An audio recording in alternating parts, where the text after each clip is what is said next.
Right now, somewhere in your pocket or on the table beside you, your phone is waiting. You haven't touched it in 6 minutes. Already your hand is twitching toward it. You tell yourself you're checking for something important. You're not.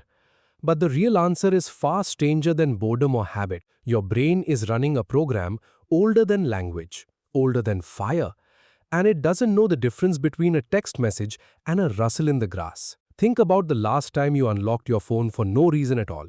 No notification, no buzz, just an urge. Where did that urge come from? Your ancestors didn't have phones, but they had something that worked almost exactly the same way. 2 million years ago, on the open grasslands of East Africa, checking your surroundings wasn't a distraction, it was survival. A predator could be anywhere, food could be anywhere. Information was scattered, unpredictable, and sometimes life-saving. So your ancestors developed a brain that rewarded one specific behavior above almost all others: checking. Checking cost almost nothing. Ignoring the wrong thing could cost everything. Over hundreds of thousands of generations, that imbalance shaped something deep in your neurology. It's called the dopamine reward system. And it doesn't reward you for finding something good. It rewards you for the possibility of finding something good. That distinction changes everything. In the 1990s, a neuroscientist named Wolfram Schultz ran an experiment with monkeys, fruit juice,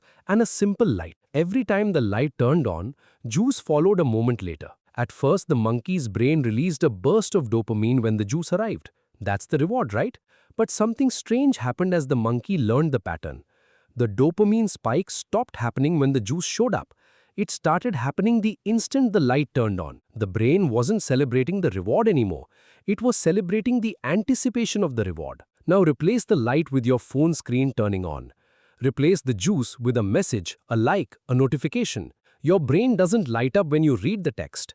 It lights up in the half second before you look. That flicker of anticipation, that tiny jolt of what if, is the exact same mechanism Schultz found in a lab decades ago. You are, in a very real sense, still that monkey, waiting for the light. But anticipation alone doesn't explain why you check a phone that almost never has anything urgent on it. For that, you need to go back even further, to a psychologist named B.F. Skinner and a very different kind of experiment. In the 1950s, Skinner placed pigeons in boxes with a lever. Peck the lever, get a food pellet. Simple enough. But Skinner didn't just study steady, predictable rewards. He studied what happens when the reward is random. When pigeons received food every single time they pecked steadily, calmly, without urgency. But when Skinner made the reward random, sometimes nothing, sometimes food, on no fixed schedule, the pigeons didn't slow down. They sped up. They pecked harder, faster, more obsessively than ever before. Skinner called this a variable ratio reinforcement schedule, and it remains to this day the single most powerful pattern known for driving repetitive behavior. Stronger than certainty, stronger than logic. It is, not coincidentally, the exact mechanism behind slot machines. And it is the exact mechanism behind your phone. Every time you refresh your feed, you don't know what you'll get. Maybe nothing, maybe something wonderful.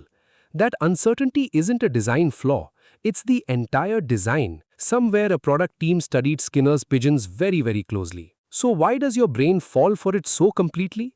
Why doesn't logic step in and say, this is just a screen, there's nothing here worth this much attention? Because your brain isn't built to distinguish between types of information.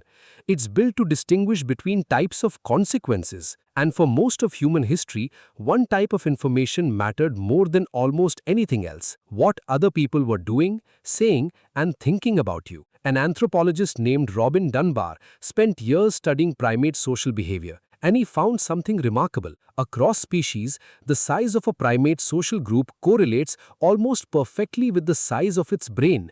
Bigger groups, bigger brains. Why? Because tracking relationships is expensive. Who's allied with whom? Who's angry at whom? Who might exclude you from the group, which in the ancient world could mean death? Dunbar proposed that human language itself evolved as a kind of long-distance grooming. Chimpanzees pick lice off each other's backs to maintain bonds. Humans, with larger groups spread further apart, needed something faster. So we started talking about each other instead. Gossip, in Dunbar's framing, isn't a character flaw. It's a survival tool as old as speech itself. Now look at your phone again. Every notification is a tiny modern echo of ancient grooming. A like is a nod of approval from the tribe. A comment is someone reaching out to touch your social status. A text is confirmation that you still belong. Your brain doesn't process these as pixels on a screen. It processes them at a primal level as information about your standing in the group. And for 200,000 years, your standing in the group determined whether you survived the winter. This is why being ignored online can feel disproportionately painful. It's not really about the message. It's about a very old part of your brain quietly asking, am I still safe here?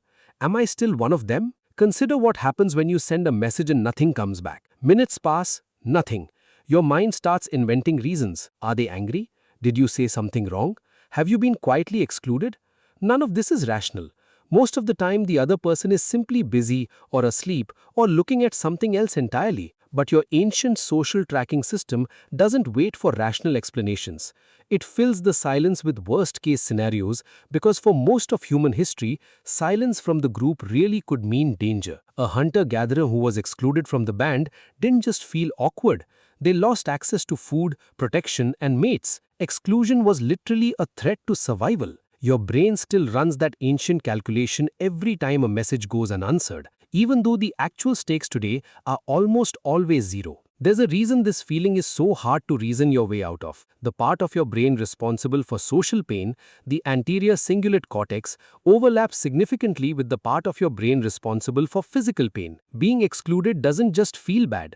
Neurologically, it registers along some of the same pathways as an actual injury. Psychologists have shown that over-the-counter pain relievers can even dull the sting of social rejection slightly, because as far as your nervous system is concerned, a snub and a bruise aren't as different as they seem. Here's the part that should stop you cold. Your ancestors checked their environment maybe a dozen times a day. A glance at the horizon, a listen for movement in the brush, a look toward the group to see who was near. The system was built for occasional, meaningful checks in a world where information was scarce and often dangerous to miss. You check your phone on average somewhere between 80 and 150 times a day. That's not a system working as designed. That's a system being exploited by an environment it was never built to handle. Your ancient checking instinct evolved in a world where information was rare and often dangerous to miss. It now lives inside a world of infinite, low-stakes information refreshed every few seconds, engineered specifically to trigger that instinct as often as possible. Think about that mismatch for a second. The tool in your pocket was built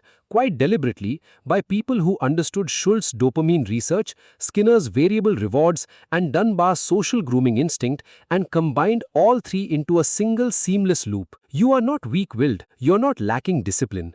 You are a 200,000-year-old animal reacting exactly the way it was built to react inside a world that didn't exist even 20 years ago. So what do you do with that? You can't delete the instinct. It's not a flaw to be fixed. It's the same instinct that once kept your ancestors alive, alert, and connected to their tribe. But you can change what you feed it. Some people put their phone in another room while they work, not because willpower failed them, but because they understand the light and juice loop well enough to remove the light. Some people turn off notifications entirely, breaking the unpredictable reward schedule Skinner identified, replacing chaos with a routine the brain can settle into. Some people schedule specific times to check messages, giving the ancient checking instinct a predictable, bounded outlet instead of an infinite one. None of these tricks fight your nature. They work with it. They give the old grassland brain inside your skull a version of the world it can actually handle instead of the impossible always-on version it currently struggles against. Consider too what you're actually competing against. The apps on your phone are not neutral tools built by accident. They are refined, tested, and rebuilt by teams whose entire job is to hold your attention a few seconds longer. Every color, every sound, every tiny red badge in the corner of an icon has been shaped deliberately to trigger the same checking instinct that once helped your ancestors survive an unpredictable world. You are not failing a fair fight. You are one distractible primate brain against thousands of hours of research designed specifically to exploit it. Knowing that doesn't make the pull disappear, but it does change how you see it. This isn't a character flaw. It's biology meeting engineering, and engineering usually wins unless you understand the game well enough to change how you play it. Some researchers who study attention suggest a simple test. Notice the exact moment before you reach for your phone. Not after you're already scrolling, but the second right before, when the urge first appears. That's the ancient instinct firing. That's the light turning on before the juice arrives. You don't have to obey it, you just have to notice it. Awareness alone won't fix everything, but it turns an invisible automatic reflex into a visible conscious choice. And choice is something your ancestors never really needed because their world offered so few options in the first place. Yours offers infinite ones, all day, every day. And learning to choose among them deliberately might be one of the most modern skills a very ancient brain has ever had to learn. Because the truth is, you were never checking your phone for a notification. You were checking it for the same reason your ancestors checked the horizon. Not because something was definitely there, because something might be. And that tiny ancient hope, that flicker of what if, is older than any app, any algorithm, any screen ever built. Tonight, when your phone buzzes and you feel your hand move toward it before you've even decided to, you won't be reaching for a device. You will be listening for a rustle in the grass.